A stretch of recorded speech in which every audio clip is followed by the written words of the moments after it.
Hallelujah. दूसरे वो hallelujah. मेरे जीजो, खुदावंद यीशु मसीह के जिंदा बाबरकत और कदूस नाम में आप सबकी सलामती हो। हम खुदावंद अपने खुदा का शुक्र अदा करते हैं जिसने हमें जिंदगी दी, जिंदगी से भरपूर नेमतें दी और इस नए साल में दाखिल होने का फजल बख्शा ताकि हम खुदा के जितने भी दिन ये जमीन पर दिए हैं उनको हम बड़े अच्छे तरीके से उसकी हजूरी और उसकी मामूरी में गुजारें। हालेलुया। आज का जो इन्वान है, जो मज़मून है, वो बड़ा अहम है। अगर किसी ने इस पर अमल किया तो यकीन करें कि वो आसमान की बरकतों से माला माल होगा और जो चाहेगा वो मांगे। ये मास्टर की है जो आज आपके सामने हम तलावत करने वाले हैं और इस पर ध्यान करेंगे कि खुदावंद हमें आज क्या दर्श देता है। और स्पेशली तौर पर ये एक वो मेडिसिन है, लेते ही फौरन ठीक हो जाएगा। क्योंकि डॉक्टर जो है वो आपको आज कलाम मुकद्दस में से जो मेडिसिन देगा, अगर आप उस पर अमल करेंगे तो यकीनन आप हर तरह की बरकत, हर तरह की शिफा पाएंगे। खुदा के कलाम में से देखते हैं जिनके पास खुदा का जिंदा कलाम है। पुराने अहदनामे में से नोहा की किताब, उसका दूसरा बाप और उसकी 19 आयत। और आज का जो मजमून है, जो इन्वान है, यीशु ने कहा। किसने? यीशु ने कहा चौथे पहर में खुदा आपकी दुआ को सुनता है। क्या है जी? चौथे पहर में खुदा आपकी दुआ को सुनता है। नोहा दूसरा बाप और उसकी 19 आयत में खुदा का जिंदा कलाम यो मरकूम है, उठ रात को पहरों के शुरू में फरियाद कर।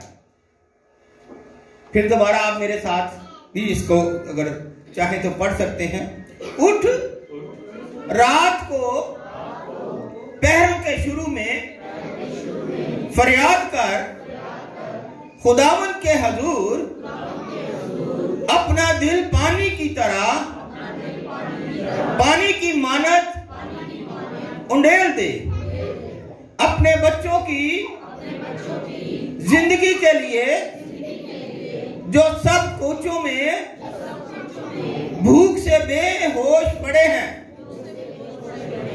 उनके हजूर में दस्ते दुआ बुलंद कर। पाक कलाम के पढ़े, सुने और कबूल किए जाने पर खुदावंद हम सबको बड़ी बरकत अता फरमाए। तशरीफ रखिएगा। आज हम देखते हैं कि खुदा ने बड़ा हम मुख्तलिफ टाइम पर इबादत करते हैं, मुख्तलिफ औकात में चर्च आते हैं, सेमिनार अटेंड करते हैं, क्रूसेड और बहुत सारी इबादतों में भी जाते हैं। और आप जानते हैं कि ये नोहा की किताब किसने लिखी? यिर्मयाह नबी ने। और इसका मतलब क्या है? रोना, चलाना और मातम करना, आहाजारी करना। और खुदा उसकी सुनता है जो आंसुओं के साथ रोते हैं। बड़े आपको मिल जाएंगे धोखा देने वाले, लेकिन खुदा का कलाम सच्चाई पर मबनी है, सच्चाई बयान करता है और कहता है अगर जो कोई इस पर ईमान लाएगा वो हलाक नहीं होगा बल्कि हमेशा की जिंदगी। इसलिए यीशु ने क्या फरमाया? हमारे खुदावंद यीशु मसीह ने फरमाया चौथे पहर में खुदा आपकी दुआ सुनता है। अब कितने पहर हैं?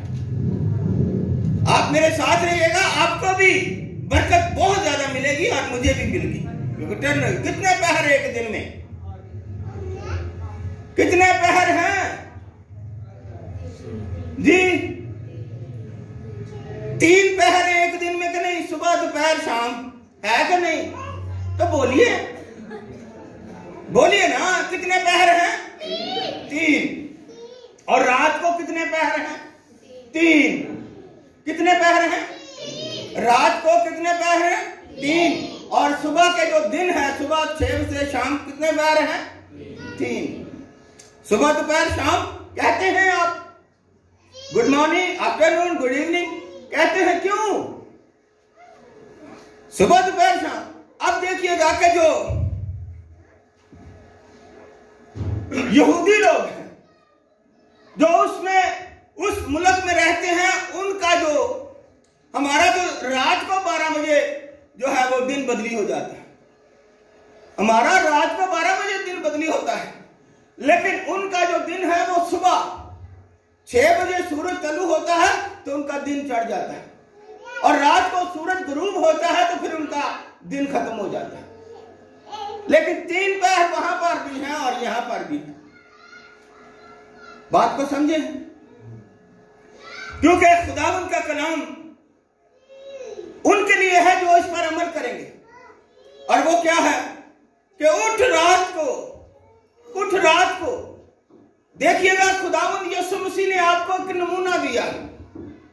खुदावंद यीशु मसीह सारा दिन लोगों के साथ हम कलाम होता था, उनको खाने के लिए देता था, उनको खुदा के बादशाही के मुतालिक पैगाम देता था। लेकिन रात को क्या करता था? वो एक पहाड़ी पर जाकर रात के 3रे पहर, अब देखिएगा कि रात के 3रे पहर तो जिसको नहीं नींद आती ना, उसको भी नींद आ जाती है। आ जाती है? जिसको नहीं नींद आती उसको भी नींद आ जाती है। अगर हम देखें ज़बूर 5 और उसका पहली आयत से 3 आयत तक, ऐ खुदावंद मेरी बातों पर कान लगा। कभी आपने सोचा है, कभी आपने फरमाया है कि ऐ बाप या ऐ खुदावंद मेरी बातों पर कान लगा, मेरी आहों पर तवज्जो कर। मैंने अभी कहा ना कि जो आंसुओं से बीज बोते हैं वो खुशी से फसल काटते हैं। आहें भरना क्या है? मेरी आहों पर तवज्जो कर, ऐ मेरे बादशाह, ऐ मेरे खुदा, मेरी फरियाद की आवाज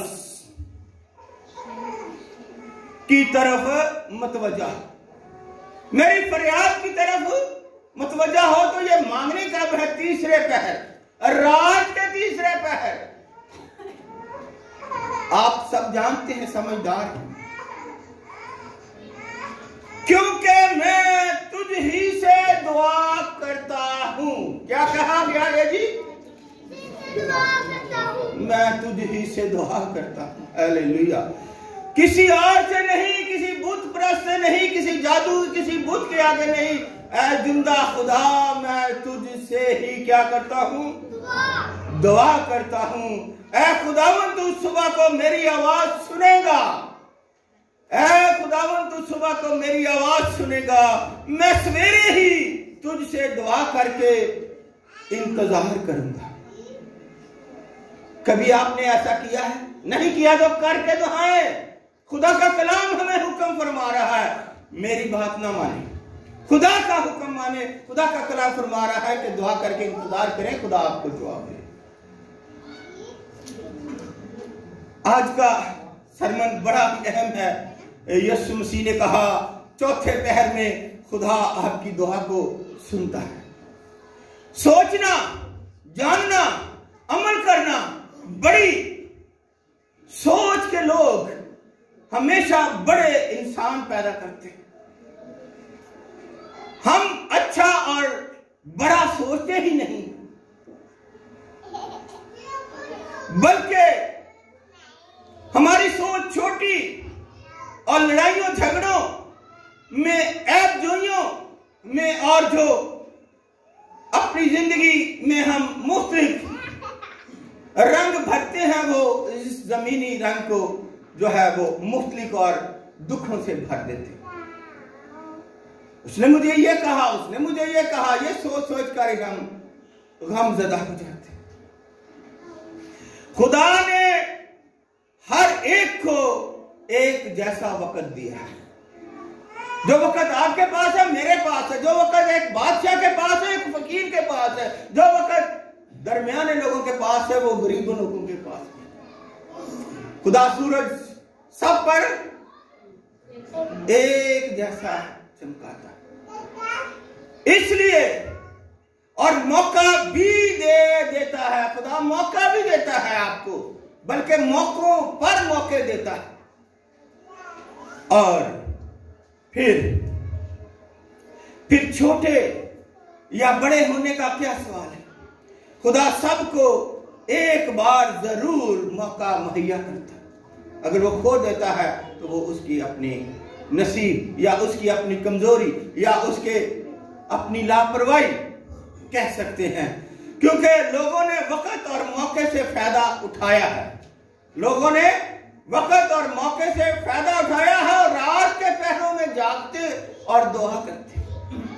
खुदावंद यीशु मसीह ईद फसह की जब कुर्बानी खाकर आए तो कहां गए? भागे गतसमनी में गए। कहां गए? अपने शागिर्दों को साथ लेकर गए थे और उनसे कहा कि यहां पर बैठकर क्या करो। कौन सा पहर था? तीसरा पहर, क्योंकि पुलिस भी डरती थी कि अगर इसको हमने वक्त पर पकड़ लिया, रोशनी में पकड़ लिया, तो वो सारे हमारे खिलाफ हो जाएंगे। इसलिए जब वो वहां पर गए तो उन्होंने एक तो खाना खाया हुआ, दूसरा वक्त नींद का था। तो खुदावंद यीशु मसीह ने क्या कहा? उठो। आज जो आपने हवाला पड़ा क्या है? उठो और क्या करो? हालेलुया। उठो और दुआ करो ताकि आजमाइश में ना पड़ो। किसने कहा? यीशु मसीह नासरी ने आपसे फरमाया कि उठो, दुआ करो ताकि आजमाइश में ना पड़ो। 2 बार आकर कहा, लेकिन फिर उठते थे, बैठते थे, फिर गुनूदगी आ जाती, फिर सो जाते। मेरे अजीजों, खुदा का कलाम फरमाता है कि हम जो है वो अपने आप को बहुत संवारते। हमारी सोच है कि हम खूबसूरत नजर आए। क्या है? खूबसूरत नजर आए, महंगे से महंगे कपड़े पहने, महंगे से महंगे होटल में जाकर क्या करें? खाना खाएं, अच्छे मकान हो, अच्छी गाड़ी में जाएं, हमारे बच्चे अच्छे और महंगे स्कूलों में तालीम हासिल करें। समझ तो है, हमारे अंदर समझ तो है, लेकिन अमल नहीं हम करते। ज़हन एक जमीन की तरह है। हमारा ज़हन जो है वो एक जमीन की तरह है, और जैसा बीज उस ज़हन में आप बोएंगे वैसी ही फसल आप।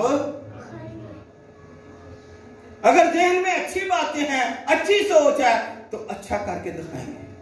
अच्छे प्लानिंग है, अच्छा करके दिखाएंगे। अगर ज़हन ही बुरे कि इसको किस तरह से नीचा दिखाना है, किस तरह से चोरी करनी है, डाके डालने, किस तरह से नशे में जाना है, तो क्या इसी तरह ज़हन वो ही काम करेगा। इसलिए मेरे अजीजों, हमें खुदावंद फरमाता है, अगर देखिए तो ज़बूर 65 में लिखा है, क्योंकि ये मैं बातें ऐसे नहीं कह रहा। पहला तिमोथियस उसका पहला बाब की 12 आयत में लिखा है कि मैं ताकत बख्शने वाले खुदावंद मसीह यीशु नासरी का शुक्र करता कि उसने मुझे दयानतदार समझकर अपनी खिदमत के लिए मुकर्रर किया। और ज़बूर 65 उसकी 4 आयत में लिखा है, मुबारक है वो आदमी जिसे तू बरगजीदा करता है। हालेलुया। मुबारक है वो आदमी जिसे तू बरगजीदा करता है और अपने पास आने देता है, ताकि वो तेरी बारगाहों में रहे। हम तेरे घर की खूबी से यानी तेरी हैकल से आसूदा हो। ये हैकल किसकी है? खुदा की। और हम यहां पर रूहानी खुराक से क्या होते हैं? आसूदा होते हैं। ये ताकि आसूदा हो। और ज़बूर 66 में 65 के बाद 66 में 18-20 आयत में, अगर मैं बदी को अपने दिल में रखता तो, बड़ा अहम और आम फेवरेट लोग बोलते हैं अक्सर। ज़बूर 66 उसकी 18 आयत से 20 आयत में, अगर मैं बदी को अपने दिल में रखता तो खुदावन मेरी ना सुनता, लेकिन खुदा ने यकीनन सुन लिया है। उसने मेरी दुआ की आवाज पर कान लगाया है। और खुदा मुबारक हो जिसने ना तो मेरी दुआ को रद्द किया है और ना अपनी शफकत को मुझसे बाज रखा है। हालेलुया। ये है दुआ, ये है दुआ की जवाब खुदा जिस तरह से देता है। दाऊद क्या था, कहां से कहां बैठा दिया, कितने दुश्मनों को उसने तहस नहस कर दिया, क्योंकि लड़ने वाला दाऊद नहीं बल्कि खुदा खुद था। इसलिए वो ज़बूर फरमाता है, ज़बूर में लिखता है, ज़बूर 68 में लिखा है, 68 में उसकी 19 आयत में, खुदावंद मुबारक हो, खुदावंद मुबारक हो जो हर रोज हमारा बोझ उठाता है। वही हमारा निजात देने वाला खुदा, वही क्या है? हमारी निजात देने वाला खुदा है। और ज़बूर 5:3 में लिखा है कि ऐ खुदावंद तू सुबह को मेरी आवाज सुनेगा, मैं सवेरे ही तुझसे दुआ करके इंतजार करूंगा।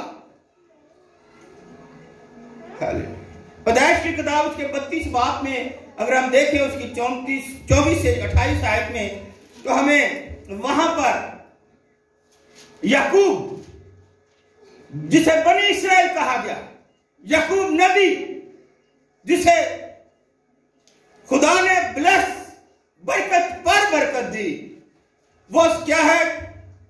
32 बाब की 24 में लिखा है कि वो फरिश्ते से लड़ाई करता रहा,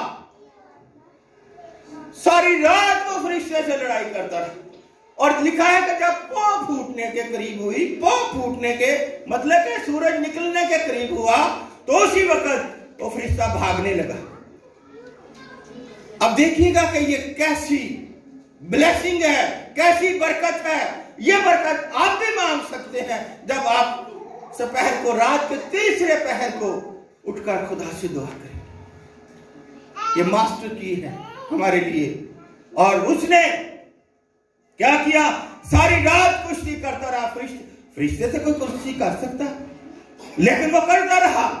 जब पौ फूटने लगी तो उस फरिश्ते ने उसकी रान पर जोर से हाथ मारा, उसकी रान को खींच लिया, वो लंगड़ा के चलने लगा। लेकिन उसने उसका हाथ नहीं छोड़ा, उसने उसका हाथ नहीं छोड़ा। किसका जी? याकूब ने फरिश्ते का हाथ नहीं छोड़ा। उसने कहा नहीं, मैं तुझे ऐसे जाने नहीं दूंगा। क्यों? कि मुझे बरकत दे के जा, ऐसे मैं तुझे नहीं जाने दूंगा। तो फिर क्या हुआ? उसने कहा, फरिश्ते को नहीं पता, जिससे कुश्ती लड़ रहा उसको पता नहीं कि उसका नाम क्या है। फरिश्ता उससे पूछता, तेरा नाम क्या है? उसने कहा, मेरा नाम याकूब है। और याकूब का मतलब आप जानते हैं, मेरा नाम तो याकूब है। उसने कहा, लो फिर तू सारी रात मेरे से कुश्ती लड़ता रहा, अब पो फूटने वाली है, मैं यहां नहीं ठहरूंगा, लेकिन मैं तुझे बरकत देता हूं। आज से तेरा नाम याकूब नहीं बने, बनी इसराइल होगा। बेशक वो छोटा सा हो, लेकिन पूरी दुनिया पर हुकूमत करता है, क्योंकि ये नाम किसी ने नहीं दिया सिवाय खुदा ने। खुदा बरकत देता है, खुदा उसको कहता है कि आज से तेरा नाम इसराइल होगा, और वो बनी इसराइल, पूरी दुनिया उससे डरती है, क्योंकि खुदा उसके साथ है। जब 40 साल हर मुल्क नाम सुनता था, बनी इसराइल आ रहे हैं, वो भाई उनके साथ खुदा है, हमारी फौजें कुछ नहीं उसके आगे, हम कुछ नहीं है उसके आगे। तो खुदा जिसको बरकत देता है उसको उठा खड़ा करता है, उसके घर से सारी परेशानियां, तकलीफें, बीमारियां खत्म, और उसके लिए वो मंजिल जो वो चाहता है, मंगले भी, महंगे स्कूल भी, गाड़ियां भी, हर एक चीज उसको मुहैया करता है। लेकिन खुदावंद यीशु मसीह रात को पहाड़ पर जाकर क्या करते हैं? दुआ करते हैं, और फिर सुबह आकर अपने शागिर्दों का, जब पोख फूटती दिन चढ़ता, अपने शागिर्दों का क्या करते हैं? चुनाव करते हैं। और जब खुदावंद यीशु मसीह पानी पर, लिखा है तीसरे पहर, रात के तीसरे पहर वो पानी पर चलकर आ रहे हैं, और शागिर्द तो वो कहते हैं कि ये हमारा यीशु है। डर जाते हैं कि शायद कोई आगहानी या कोई आफत या कोई बदरू या कोई ऐसा चीज आ रही है जो हम पर हमला करने के लिए, तो वो डर जाते हैं। लेकिन यीशु मसीह अपना हाथ उठाकर उनसे कहता है, पानी पर चल रहा है, और कहता है इत्काद रखो, मैं हूं। तो जब पतरस सुनता है तो कहता है क्या खुदावंद तू है? मुझे भी इजाजत दे। और वो पोप फूटने से पहले का वाक़या, कलाम मुकद्दस पढ़े जाकर, वो पोप फूटने से पहले का वाक़या है, और वो भी चलना शुरू कर देते। लेकिन जब थोड़ा सा जाकर आगे देखते हैं तो कहते हुए घमंड, गुरूर कि मैं पानी पर चल रहा हूं, तो एकदम बिल्ला खुदावंद मुझे बचा। खुदावंद उसको उसी वक्त बाल से पकड़कर, हौसला रख, मैं तेरे साथ। मेरे अजीजों, हम देखते हैं कि कज़ात की किताब 7 बाब की 19 आयत में 13 या सुबह का पहर 2 बजे से सूरज के तलु होने तक होता है, और खरूज 14 बाब की 24 आयत और पहला शमूएल 11 बाब की 11 आयत में बड़ी वजाहत से हमें मिलता है। और मुकद्दस यूहन्ना के हाथ दिन 12 घंटों में तकसीम हो जाता है। रात के 4 पहर भी होते हैं, और दिन के 4 पहर भी होते हैं जो उनके मुताबिक हैं। रूमियों के अहद हुकूमत में रात को 4 पहर के नाम से भी तकसीम किया जाता है।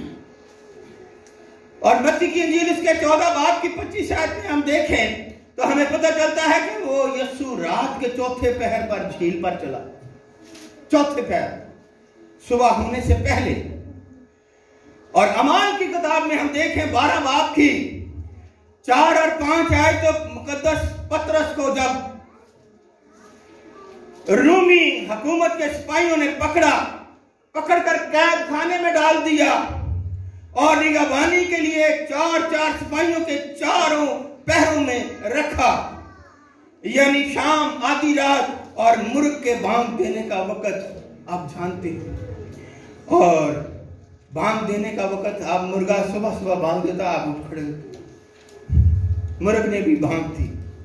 मरकस 13 बाब की 25 आयत में लिखा है 35 में, ये 9 बजे के करीब, आधी रात 3 बजे और फिर 6 बजे खत्म हो।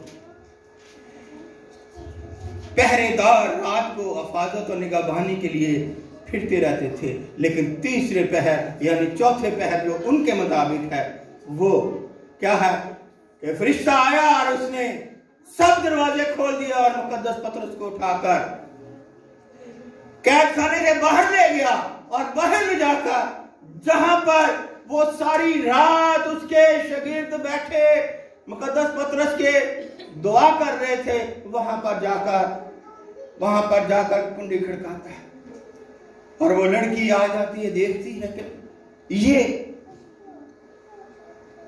आवाज मुकद्दस पतरस रसूल की लगती है, लेकिन वो तो कैद में है। जाकर उनको बताती है कि दरवाजा खटका रहे हैं, लेकिन क्योंकि वो चौथा पहर था, रात का अंधेरा था, तो वो क्या कहते हैं कि कहते हम तो दुआ कर रहे हैं, सब जाग रहे हैं, तो देखो, तो कहती है कि आवाज उसकी लगती है, लेकिन रात का पहर है, कोई और भी हो सकता है उसकी। उन्होंने कहा नहीं, तेरा दिमाग शायद फिर गया है, जा जाकर दरवाजा खोल, हम देखते। और जब उन्होंने दरवाजा खोला तो आगे क्या है, अंधेरा था ना।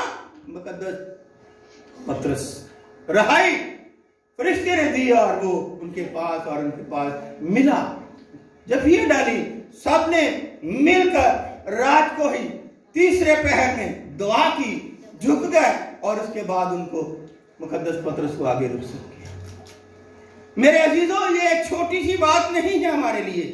गज़ल व गुज़लात में भी इसका जिक्र है। अगर गज़ल व गुज़लात देखें तो उसका 5 बाब, टाइम नहीं क्योंकि वक्त बड़ी तेजी से जा रहा है, जिसकी बिना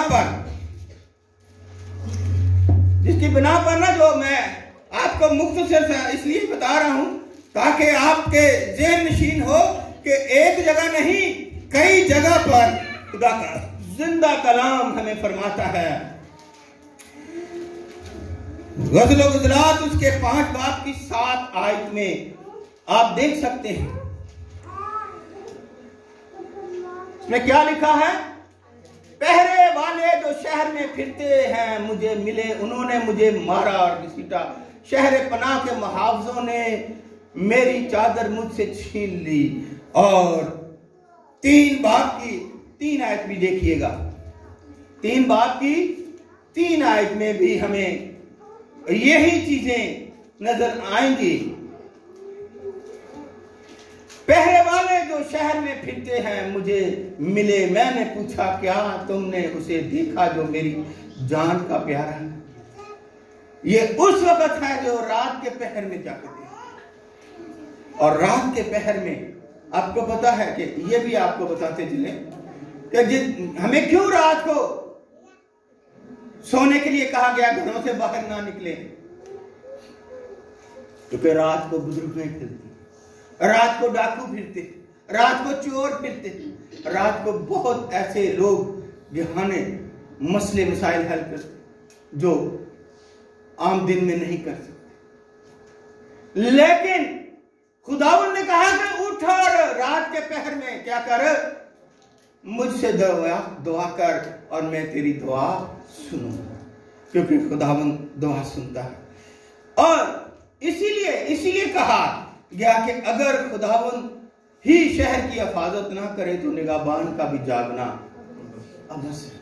अगर खुदावंद ही घर ना बनाए तो बनाने वाले की मेहनत भी अबस है। जब आपने कोई चीज पानी है तो अपने आप को थोड़ा सा इस तरफ लेकर आए और रात के पहर में उठकर दुआ करें, आंसुओं के साथ दुआ करें, रो रो कर दुआ करें। जो कुछ आपने मांगना है उसके आगे रखें, देखें वो और आपका जो है वो तांता, वो आपकी डोरी आपके हाथ में पकड़ा देगा और पकड़ेगा के कहेगा हौसला रख, मैं तेरे साथ, ना घबरा, जहां जहां तू जाएगा मैं तेरे साथ होऊंगा, मैं तेरी निगहबानी और हिफाजत करूंगा, मैं तुझे हाथों पर उठाकर जो दरिया है, जो खड्डे हैं, जो पहाड़ है, उनसे भी आगे ले जाऊंगा। क्योंकि तुझे बरकत पर बरकत उस वक्त मिलेगी जब आप, अगर याकूब कुश्ती करके बरकत लेता है तो आप रात के पहर में उठकर भी बरकत पा सकते हैं। आमीन। आज के जिंदा कलाम के वसीले से खुदावंद आप सबको बड़ी बरकत दे। कलाम बहुत ज्यादा, लेकिन फिर भी जो वक्त को क्योंकि मैं इसलिए thank you, God bless you. Hallelujah, hallelujah. जोरदार तालियां एक बार फिर से खूबसूरत खुदावंद की आवाज के लिए। बहुत ही खूबसूरती से हमने सीखा है, अगर हमें बरकत को हासिल करना है